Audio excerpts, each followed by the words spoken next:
Hello friends, welcome to IICS platform. आज है 3 जुलाई और 3 जुलाई के हम करेंगे करंट अफेयर।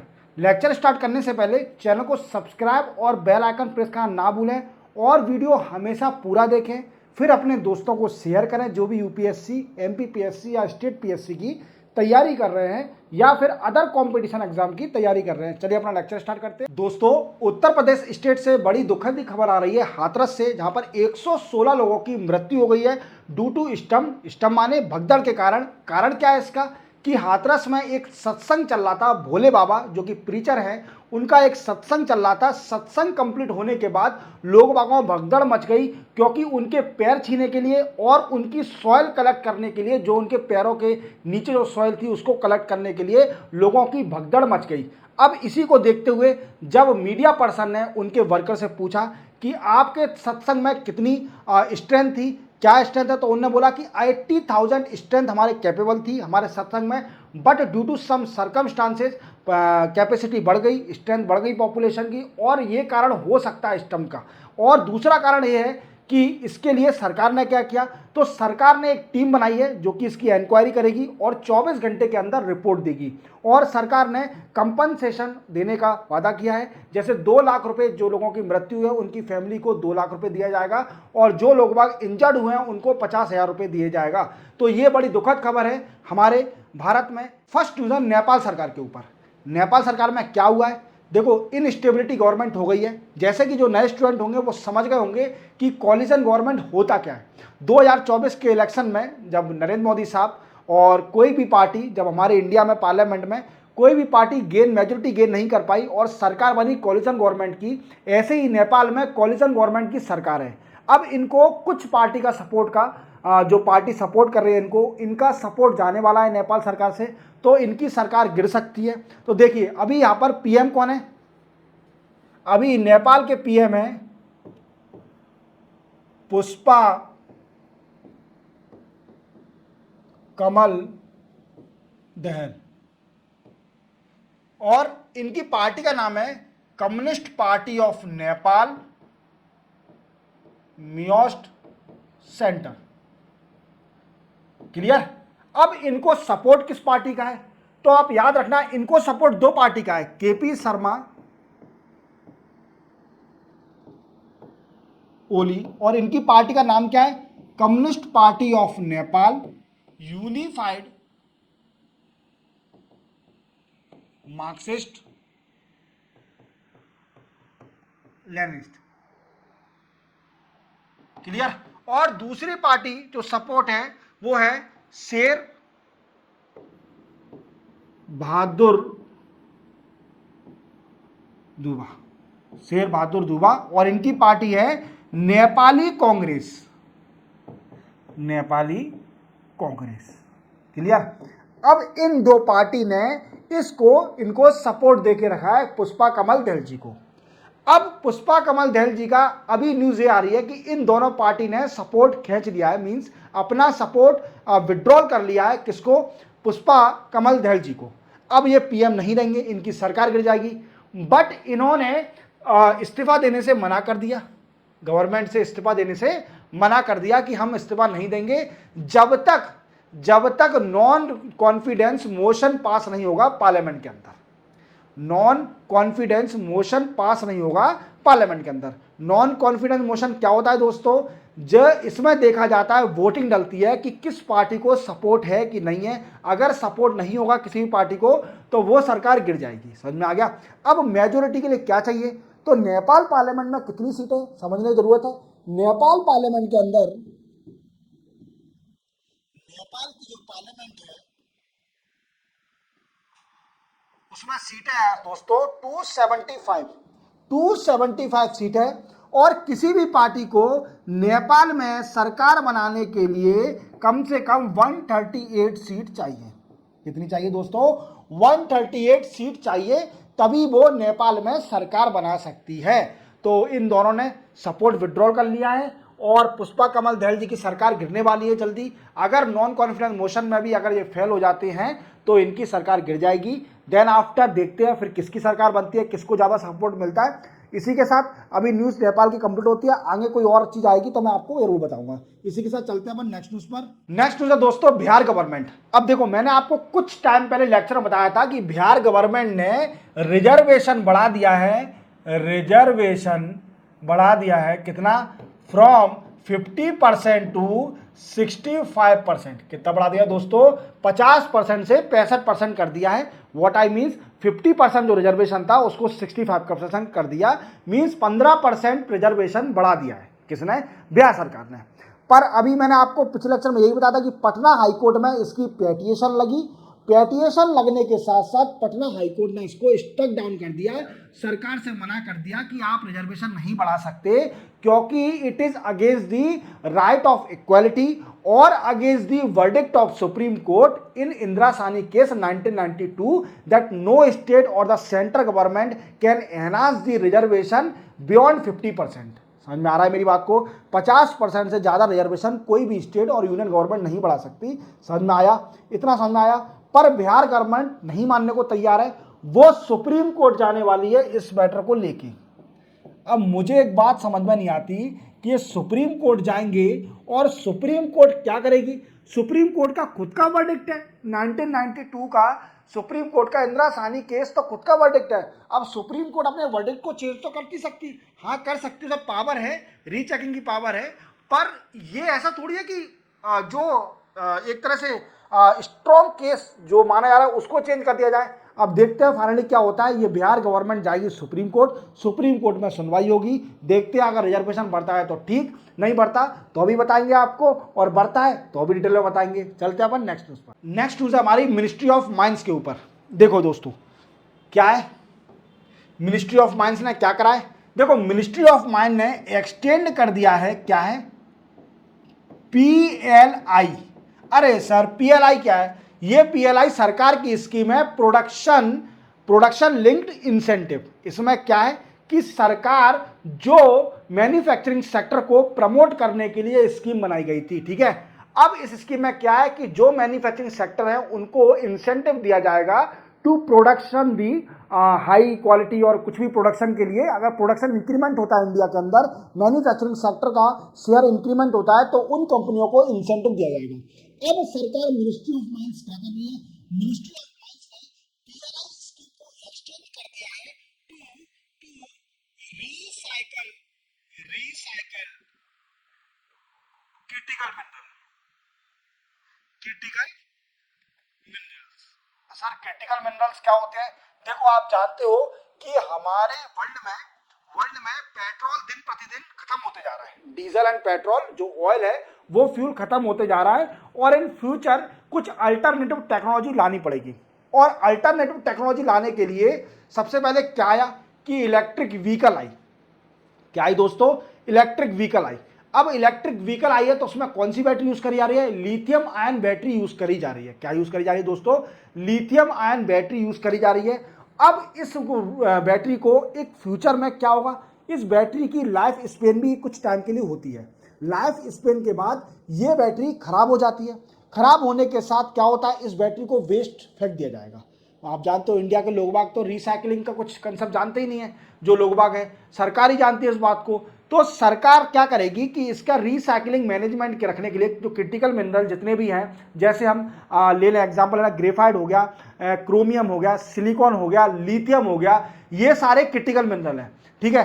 अब इन क्रिटिकल मिनरलों का रिसाइकिल किया जाएगा। जैसे अभी आपको मालूम है 2022 में बैटरी रिसाइकल मैनेजमेंट रूल आया था 2022 में। अब ये रूल किसके लिए था, ये था दोस्तों कि जो लिथियम आयन बैटरी यूज करी जा रही है, लिथियम आयन बैटरी जो यूज करी जा रही है किस चीज में, लिथियम आयन बैटरी इलेक्ट्रिक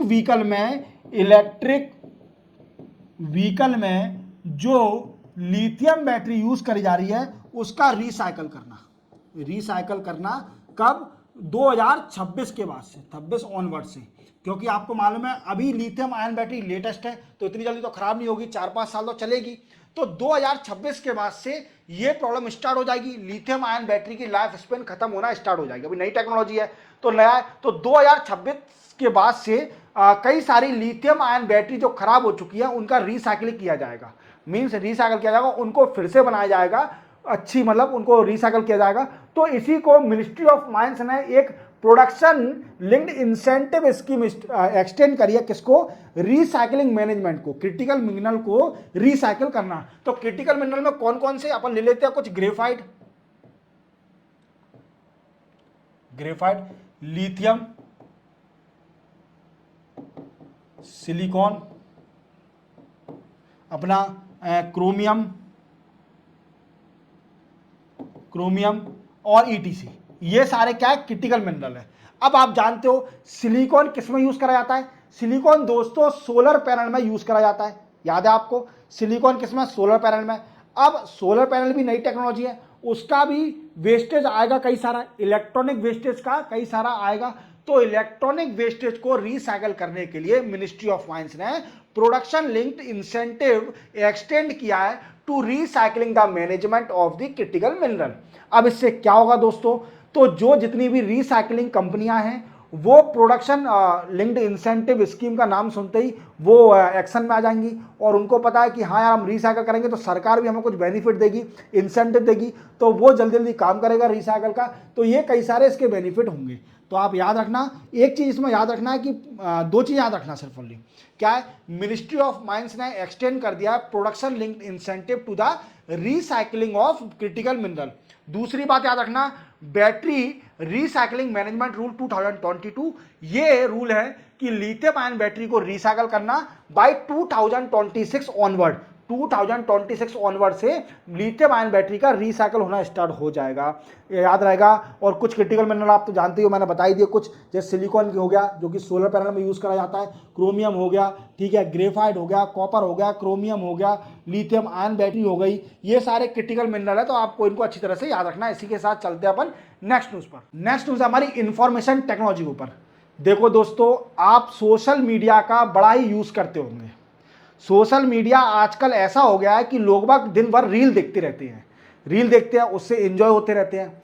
और इस रीलों में कई बार ऐसा होता है कि कुछ ऐसी न्यूज़ आ जाती है जो कि रियल नहीं होती, फेक न्यूज़ होती है। क्या होती है?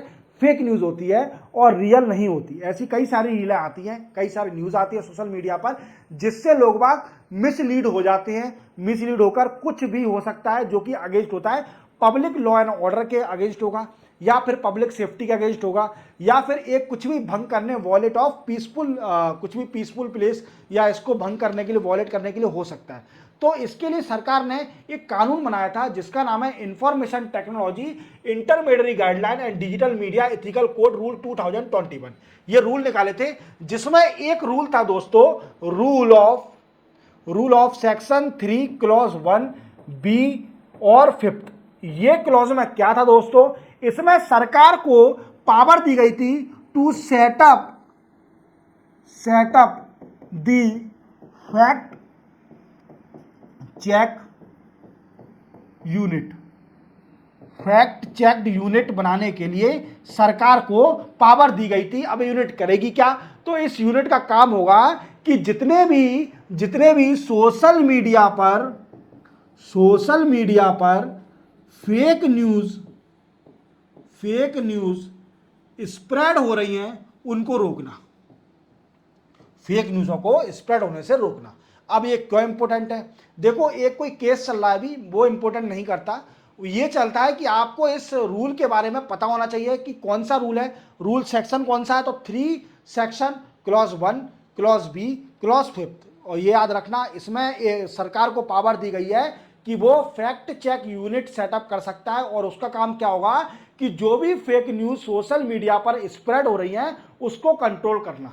समझ में आ गया। इसी के साथ चलते हैं अपन नेक्स्ट न्यूज़ पर। नेक्स्ट न्यूज़ है दोस्तों निर्माण पोर्टल। अब देखो, ये सुन के तो बड़ी खुशी होगी आपको, निर्माण पोर्टल है क्या? देखो, आपको बता देता हूं, जितने भी यूपीएससी की प्रिपरेशन कर रहे हैं उनके लिए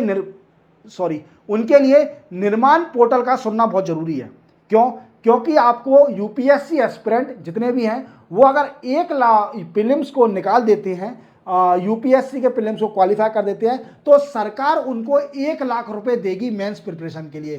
तो दोस्तों सुन के बड़ी खुशी होगी आपको कि हम जल्दी से यूपीएससी प्रीलिम्स क्वालिफाई कर लें और हम सरकार से 1 लाख रुपए का बेनिफिट लेने के लिए एलिजिबल हो जाए मेंस प्रिपरेशन के लिए, जो कि निर्माण पोर्टल लॉन्च किया गया है। किसने? Ministry of mines and coal ने, जिनके मिनिस्टर हैं जी किशन रेड्डी जी ने एक पोर्टल लॉन्च किया है, निर्माण पोर्टल, जिस पोर्टल के जरिए 1 लाख रुपए उन एस्पिरेंट को दिया जाएगा जो कि प्रीलिम्स यूपीएससी क्वालिफाई कर चुके हैं। अब इसको डिटेल में जानते हैं।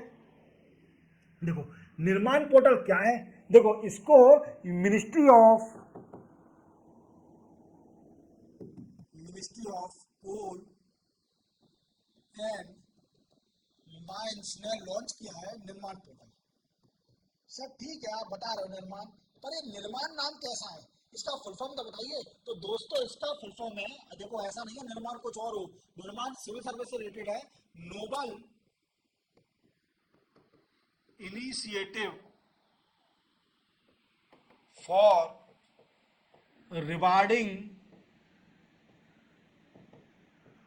Rewarding aspirant of civil service